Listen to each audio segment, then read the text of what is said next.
ಇನ್ಫೋಸ್ಟ್ರೀಮ್ YouTube ಚಾನಲ್ಗೆ ಎಲ್ರಿಗೂ ಸ್ವಾಗತ. ಈ ವಿಡಿಯೋದಲ್ಲಿ ನಾವು ಆಫ್ ಆಡರ್ಸ್ ಬಗ್ಗೆ ಡಿಸ್ಕಸ್ ಮಾಡ್ತಾ ಹೋಗೋಣ. ಸೊ ಆಫ್ ಆಡರ್ ಒಂದು ಕಾಂಬಿನೇಷನಲ್ ಸರ್ಕ್ಯೂಟ್. ಕಾಂಬಿನೇಷನಲ್ ಸರ್ಕ್ಯೂಟ್ ಅಂದ್ರೆ ಏನು? Output depend only on present inputs. So ಇದು ಬ್ಲಾಕ್ ಡಯಾಗ್ರಾಮ್ ಅಲ್ವಾ? ಸೊ ಔಟ್ಪುಟ್ ಗಳು ಯಾವುವು? ಎಸ್ ಅಂದ್ರೆ ಏನು? ಸಮ್. ನೆಕ್ಸ್ಟ್ ಸಿ ನಾಟ್ ಅಂದ್ರೆ ಏನು? ಸಿ ಔಟ್ ಅಂತ. ಸಿ ಔಟ್ ಅಂದ್ರೆ ಕ್ಯಾರಿ ಔಟ್ಪುಟ್ ಅಂತ ಅರ್ಥ. ಸೊ ಈ ಸಮ್ ಮತ್ತೆ ಕ್ಯಾರಿ ಔಟ್ಪುಟ್ ಇವೆರಡು ಕೂಡ ಔಟ್ಪುಟ್ ಗಳಲ್ವಾ? ಈ ಔಟ್ಪುಟ್ ಗಳು ಏನಾಗಿರುತ್ತೆ? Only depend on the present input. So present inputs ಗಳು ಯಾವುವು? ಎ ಮತ್ತೆ ಬಿ. ಪ್ರೆಸೆಂಟ್ ಇನ್ಪುಟ್ಸ್ ಗಳ ಮೇಲೆ ಮಾತ್ರ ಡಿಪೆಂಡ್ ಆಗಿರುತ್ತೆ. ನೆಕ್ಸ್ಟ್ ಇದು ಏನಕ್ಕೆ ಯೂಸ್ ಮಾಡ್ತೀವಿ? ಹಾಫ್ ಆಡರ್ಸ್ ನ to add the single bits. So single bits ಅಂದ್ರೆ ಎ ವ್ಯಾಲ್ಯೂ 1 ಇರಬೇಕು, ಝೀರೋಸ್ ಇರಬೇಕು, ಅಥವಾ 0 1 ಈ ರೀತಿ ಒಂದೊಂದೇ ಬಿಟ್ ಇರಬೇಕು. ಅದೇನಾದ್ರೂ 1 0 ಅಥವಾ 0 1 ಈ ರೀತಿ ಇದ್ರೆ ಏನಾಯ್ತು? 2 ಬಿಟ್ಸ್ ಆಯ್ತು. ಒಂದಕ್ಕಿಂತ ಜಾಸ್ತಿ ಬಿಟ್ಸ್ ಇದ್ರೆ ಹಾಫ್ ಆಡರ್ಸ್ ಅಲ್ಲಿ ಆಡ್ ಮಾಡೋದಕ್ಕೆ ಆಗಲ್ಲ. Next not take carry from the previous sum. So previous sum ಇಂದ ಏನಕ್ಕೆ ತಗೊಳಲ್ಲ ಅಂತಂದ್ರೆ, so output depend only on the present input. Present input ಗಳ ಮೇಲೆ ಮಾತ್ರ ಡಿಪೆಂಡ್ ಆಗಿರೋದ್ರಿಂದ ಅದೇನಾಗುತ್ತೆ? ಕ್ಯಾರಿನ ಪ್ರೀವಿಯಸ್ ಸಮ್ ಇಂದ ತಗೊಂತ ಹೋಗಲ್ಲ. ಸೊ ಇವಾಗ ಫಸ್ಟ್ ಏನ್ ಮಾಡ್ಬೇಕು ಅಂತಂದ್ರೆ, ಈಗ ಇನ್ಪುಟ್ ಗಳನ್ನ ಕೊಟ್ಟಾಗ ಈ ಆಫ್ ಆಡರ್ ಅಲ್ಲಿ ಏನೇನ್ ಪ್ರೋಸೆಸ್ ಆಗುತ್ತೆ ಅಂತ ನೋಡ್ಬೇಕು. ಸೊ ಏನ್ ಪ್ರೋಸೆಸ್ ಆಗುತ್ತೆ ಅಂತ ನಾವು ಯಾವ್ದ್ರಿಂದ ಅರ್ಥ ಮಾಡ್ಕೋಬಹುದು? ಸರ್ಕ್ಯೂಟ್ ಡಯಾಗ್ರಾಮ್ ಇಂದ ಅರ್ಥ ಮಾಡ್ಕೋಬಹುದು. ಸೊ ಸರ್ಕ್ಯೂಟ್ ಡಯಾಗ್ರಾಮ್ ಬೇಕು ಅಂದ್ರೆ ನಾವೇನ್ ಮಾಡ್ಬೇಕು? ಕ್ಯಾರೆಕ್ಟರಿಸ್ಟಿಕ್ ಈಕ್ವೇಶನ್ ನ ಕಂಡುಹಿಡಿಬೇಕು. ಕ್ಯಾರೆಕ್ಟರಿಸ್ಟಿಕ್ ಈಕ್ವೇಶನ್ ಬೇಕು ಅಂತಂದ್ರೆ ಫಸ್ಟ್ ಟ್ರೂತ್ ಟೇಬಲ್ ನ ಬರೀಬೇಕು. ಸೊ ಫಸ್ಟ್ ಬ್ಲಾಕ್ ಡಯಾಗ್ರಾಮ್ ನ ಯೂಸ್ ಮಾಡಿಕೊಂಡು ಟ್ರೂತ್ ಟೇಬಲ್ ನ ಬರೆಯೋಣ. ಸೊ ಟ್ರೂತ್ ಟೇಬಲ್ ಅಲ್ಲಿ ಏನಿರಬೇಕು? ಇನ್ಪುಟ್ಸ್ ಇರುತ್ತೆ ಮತ್ತೆ ಔಟ್ಪುಟ್ಸ್.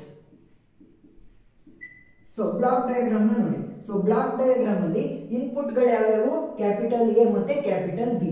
ಸೊ ಕ್ಯಾಪಿಟಲ್ ಎ ಮತ್ತೆ ಕ್ಯಾಪಿಟಲ್ ಬಿ. ನೆಕ್ಸ್ಟ್ ಔಟ್ಪುಟ್ ಗಳು ಯಾವ್ಯಾವು? ಎಸ್ ಮತ್ತೆ ಸಿ ಔಟ್. ಸಮ್ ಮತ್ತೆ ಕ್ಯಾರಿ ಔಟ್ಪುಟ್. ಎಸ್ ಮತ್ತೆ ಸಿ ಔಟ್. ಈಗ ಎರಡು ಇನ್ಪುಟ್ ಗಳಿವೆ. ಎರಡು ಇನ್ಪುಟ್ ಗಳಿದ್ದಾಗ ನಾವು ಕಾಂಬಿನೇಷನ್ಸ್ ನ ಹೇಗೆ ಬರೀಬೇಕು? 2 0 2 1 0 1 0 1. ಸೊ ಎರಡು ಇನ್ಪುಟ್ ಗಳಿರೋದಲ್ವಾ? ಸೊ 2 0 2 1. Next alternative 0 1 0 1. ಈಗ ಏನ್ ಮಾಡಬೇಕು? ಸಮ್ ಮಾಡಬೇಕು. 0 ಪ್ಲಸ್ 0 ಏನಾಗುತ್ತೆ? 0. ಸೊ ಕ್ಯಾರಿ ಕೂಡ 0. 0 ಪ್ಲಸ್ 1 ಸೊ 1. ಕ್ಯಾರಿ ಕೂಡ 0. 1 ಪ್ಲಸ್ 0 1. ಸೊ ಕ್ಯಾರಿ ಏನಾಗುತ್ತೆ? 0. 1 ಪ್ಲಸ್ 1 2. ಸೊ 2 ನ ನಾನು ಯಾವ ರೀತಿ ರೆಪ್ರೆಸೆಂಟ್ ಮಾಡಬೇಕು? ಝೀರೋಸ್ ಅಲ್ಲಿ ರೆಪ್ರೆಸೆಂಟ್ ಮಾಡಬೇಕು, ಇಲ್ಲ 1. ಸೊ ಇವೆರಡನ್ನ ಮಾತ್ರ ಯೂಸ್ ಮಾಡಿಕೊಂಡು ನಾನು 2 ನ ರೆಪ್ರೆಸೆಂಟ್ ಮಾಡಬೇಕು. ಸೊ ಹೇಗೆ ಮಾಡ್ತೀನಿ? 2 ಪವರ್ 0 2 ಪವರ್ 1 2 ಪವರ್ 2 2 ಪವರ್ 3 ಅಂತ ಬರ್ಕೊಳ್ಳಿ. 2 ಪವರ್ 1 ವ್ಯಾಲ್ಯೂ 2 ಪವರ್ 0 ವ್ಯಾಲ್ಯೂ ಏನು? 1. 2 power 1 value 2. 2 power 2 value 4. 2 power 3 value ಏನು? 8. ಈಗ ನನಗೆ ಯಾವ್ದು ಬೇಕು? 1 ಪ್ಲಸ್ 1 2 ಬೇಕಲ್ವಾ? ಸೊ 2 ಅಂತ ಕನ್ಸಿಡರ್ ಮಾಡಿದಾಗ 2 ಇನ ಮುಂದೆ ಇರೋದನ್ನು ಕೂಡ ನಾವು ಕನ್ಸಿಡರ್ ಮಾಡಬೇಕು. ಸೊ 1 ಪ್ಲಸ್ 1 ನ ಮಾಡ್ತಾ ಇರೋದು ನಾವು ಇವಾಗ. ಈಗ 2 ಅಂತ ಡೈರೆಕ್ಟ್ ಬರೆಯಂಗಿಲ್ಲ, ಬಿಟ್ಸ್ ಫಾರ್ಮಲ್ ಬರೀಬೇಕು. ಸೊ ನನಗೆ ಬೇಕಾಗಿರೋದು ಈ 2 ಮಾತ್ರ. ಈ 1 ನನಗೆ ಬೇಕಾಗಿಲ್ಲ. ಸೊ ಏನ್ ಮಾಡ್ತೀನಿ? ಇದಕ್ಕೆ ಬೇಕಾಗಿರೋದಕ್ಕೆ ಹೈಯರ್ ವ್ಯಾಲ್ಯೂ ಮತ್ತೆ ಬ್ಯಾಡ್ದಿರೋಂಥದ್ದಕ್ಕೆ ಲೋಯರ್ ವ್ಯಾಲ್ಯೂನ ಅಸೈನ್ ಮಾಡ್ತೀನಿ. ಸೊ 0 ಇದು ಬೇಕಾಗಿಲ್ಲ, ಇದು ಬೇಕು. ಸೊ 1 ಅಂತ ಬರೀತೀನಿ. ಈಗ 1 ಪ್ಲಸ್ 1 ಅಂತಂದ್ರೆ 2. ಸೊ 2 ನ ಹೇಗೆ ರಿಪ್ರೆಸೆಂಟ್ ಮಾಡಬೇಕು? ಇವೆರಡನ್ನ ಯೂಸ್ ಮಾಡ್ಕೊಂಡು ಬರೀಬೇಕು. ಸೊ ಇದನ್ನ ಸಮ್ ಪ್ಲೇಸ್ ಅಲ್ಲಿ ಬರೀಬೇಕು. ನೆಕ್ಸ್ಟ್ ಇದೇನಾಗುತ್ತೆ? ಕ್ಯಾರಿ ಆಗುತ್ತೆ.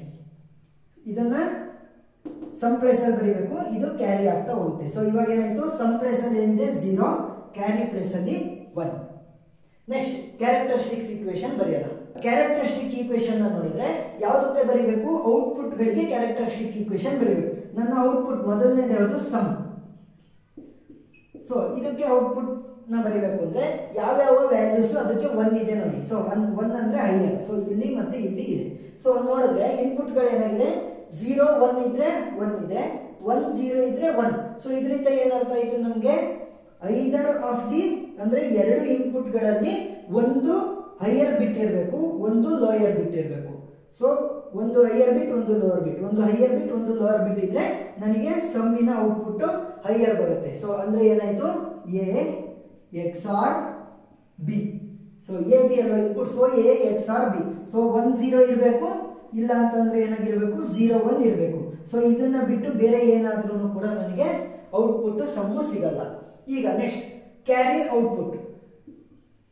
ಕ್ಯಾರಿ ಔಟ್ಪುಟ್, ಸೊ ಇದಕ್ಕೆ ಕ್ಯಾರೆಕ್ಟರಿಸ್ಟಿಕ್ ಈಕ್ವೇಶನ್ ಬರೀಬೇಕು ಅಂತಂದ್ರೆ ನಮ್ಮ ಔಟ್ಪುಟ್ ಅಲ್ಲಿ ಯಾವ್ದು ಹೈಯರ್ ವ್ಯಾಲ್ಯೂ ಇದೆ, ಸಿ ಔಟ್ಗೆ ಕೊನೆಯದು. ಸೊ ಕೊನೆಯದ್ರಲ್ಲಿ ಏನಿದೆ ಇನ್ಪುಟ್ಗಳು, ಮೊದಲನೇ ಇನ್ಪುಟ್ ಕೂಡ 1, ಎರಡನೇ ಇನ್ಪುಟ್ ಕೂಡ 1, ಅಂದ್ರೆ ಎರಡು ಕೂಡ ಹೈಯರ್ ಇನ್ಪುಟ್ಸ್ ಇದ್ರೆ ಔಟ್ಪುಟ್ ಕೂಡ ಹೈ ಬರುತ್ತೆ ಅಂತ ಅರ್ಥ. ಸೊ ಏನು AND gate A dot B.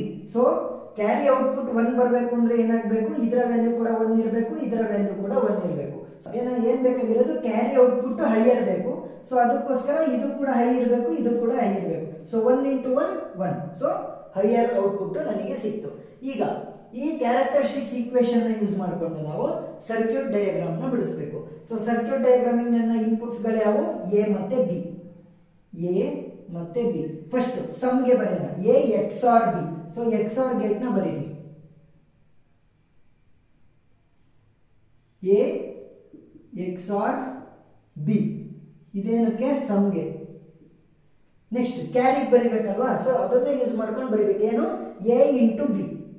So A into B. A into B ಅಂದ್ರೆ ಏನು, ಆಂಡ್ ಗೇಟ್ ನ ಹಾಕಬೇಕು.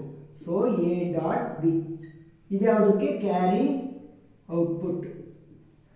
ಇವಾಗ ಪ್ರತಿಯೊಂದನ್ನು ಬರೆದಿದ್ದೀವಿ. ಬ್ಲಾಕ್ ಡಯಾಗ್ರಾಮ್ ಇತ್ತು, ಟ್ರೂತ್ ಟೇಬಲ್, ಈಕ್ವೇಶನ್ಸ್ ಮತ್ತೆ ಸರ್ಕ್ಯೂಟ್ ಡಯಾಗ್ರಾಮ್ ಅನ್ನ ಆಫ್ ಆರ್ಡರ್ಸ್ಗೆ ಬರೆದಿದ್ದೀವಿ. ಸೊ ಏನಾದರೂ ಡೌಟ್ ಇದ್ರೆ ಕಮೆಂಟ್ ಸೆಕ್ಷನ್ ಅಲ್ಲಿ ತಿಳಿಸಿ. Thank you.